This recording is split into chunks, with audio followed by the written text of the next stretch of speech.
Hi, I'm Dawn, and this is where Shabby meets Bling. Today I'm going to be outside in my yard prepping it for fall entertaining. I like the outside of my house to look just as good as the inside when I'm entertaining guests. I'm going to be doing some fall plantings today and some deadheading and some maintenance as far as weeding. I'm going to share with you some tips that I personally use when I'm outside in my yard, and hopefully you'll enjoy. I need to get to work, so let's go. I have just planted a mum in the ground. This is a Better Homes and Garden scented mum. Let's see, what kind of scent is it? It is Farm Apple and Pumpkin. Now, if you notice, it said annual on the tag. Every mum I've ever bought has been in the annual section, and I plant them in the ground and they come back every year. I'm in a zone that we get frost and lots of snow, so it depends on what you look at as to what zone they say I'm in. Anywhere between 5 and 7, sometimes it says 8, depending on whose guide you're looking at. If you'll notice, there's a lot of spent buds, and I'm gonna deadhead them, and you can see there's a lot of new buds getting ready to come out. And once I deadhead, and oh, you should smell this. This thing is amazing. This is the third one I've planted. I haven't planted any of these before, so we'll see if they come up every year like my mums. Now, sitting right next to it is a mum. See this guy, this tall guy? That was planted last year, and it's already almost 2.5 feet tall. Hasn't filled out like a lot of my others, but I'll show you some of those later. So just keep in mind, I've planted mums as late in the year as, here, another one from last year. That's a new one to fill a gap. It's another scented mum. I've planted them as late in the year as December. A nice, beautiful day in December.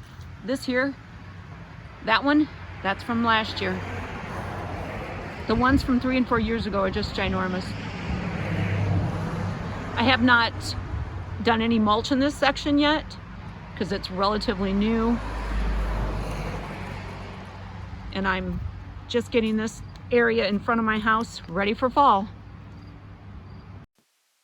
This is what the Better Homes and Garden scented mum looked like prior to deadheading. You could see it needed serious attention, and this is what it looks like post deadheading, ready to go into my garden.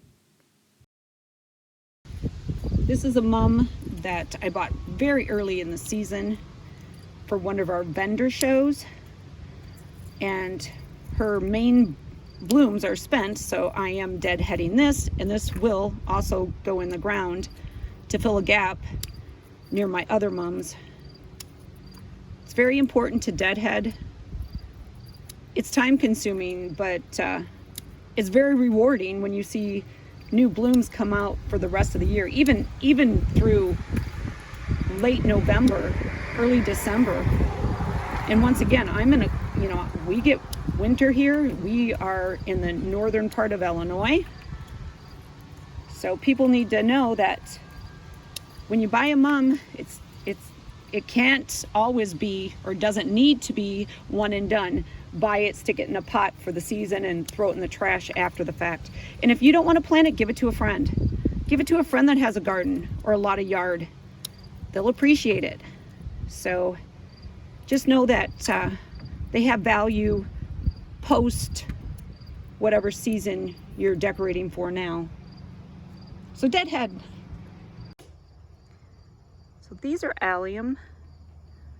You can see they're spent, but I'm letting them dry a little longer because when I cut them down, I'm going to use them for some decor for in different holidays like Christmas and New Year's. Also really good for the 4th of July. If you look at the shape, it kind of looks like a firework, like a display or a sparkler.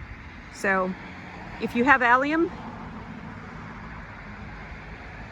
let them dry on the stem, cut them down, and then continue to dry them. You can even spray paint them. So nice to use in decorating. So these are some of my iris.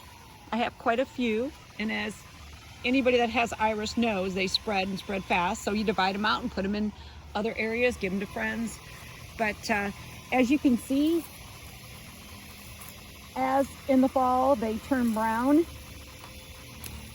and I'm deadheading, I will cut them and keep them, because these make great fillers if you're making scarecrows or just arrangements. If they're a little dirty, you can spray a little bit of bleach water on them and it cleans them right up. But I keep as many as possible. And I do this a couple times a year, actually. And if you deadhead things like your hostas, I get 2 blooms, sometimes 3 blooms out of my hostas every year. But these are great for fall decorating. So keep that in mind as you're deadheading. Look at everything with new eyes, because you never know what you can use them for, with, you know. A lot of possibilities out there in your garden. As I said, I'd show you some of the mums I planted prior years. This one is approximately 4 years old and is extraordinarily large. Then on a different side of the house, you'll see these, and there's a couple there together, and they range in a span of approximately 6 feet wide, the two of them together, and they're nearly 3 feet tall.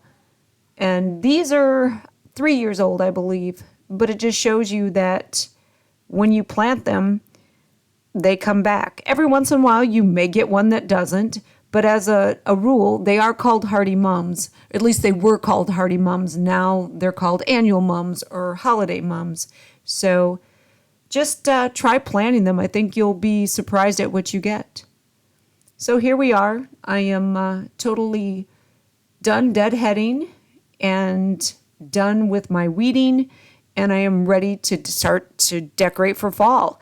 So when you see my yard next, you will see fall decor. I hope you enjoyed this video. If you did, give it a like. Click that subscribe button and ring the bell. For this time, this is Shabby Meets Bling. Thanks for watching.